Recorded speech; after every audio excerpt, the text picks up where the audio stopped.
হ'ব এইখনতে উঠাব জেগা আছে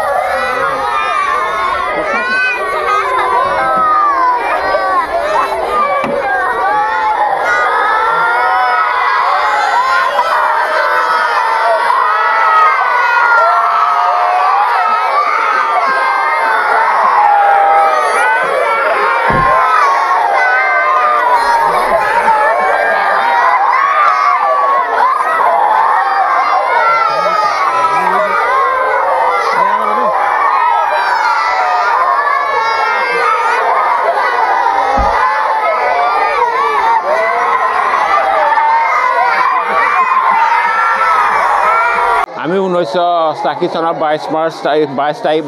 মাৰ্চ তাৰিখে এই বিদ্যালয়ত জইন কৰাৰ পিছত আহি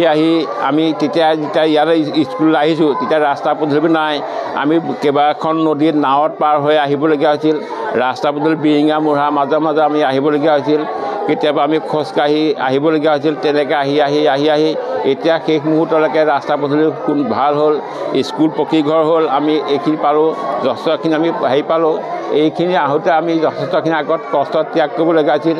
আৰু অতি ছাত্ৰ ছাত্ৰীসকল মোৰ তেতিয়াৰ পৰা সমূহৰ পৰাই অতি মৰমৰ ছাত্ৰ ছাত্ৰী আছিল এতিয়া গোটেই ছাত্ৰ ছাত্ৰীখিনি জ্যেষ্ঠতা হৈ পেলাই বিভিন্ন জেগাত কৰ্মৰত অৱস্থাটো আছে তেখেতসকলে এতিয়াও বৰ্তমান মোৰ ছাত্ৰ ছাত্ৰীখিনি মৰমৰ আৰু অতি প্ৰিয় যথেষ্ট আৱেগিক হৈছোঁ ছাত্ৰ ছাত্ৰীখিনিৰ লগত লৈ পেলাই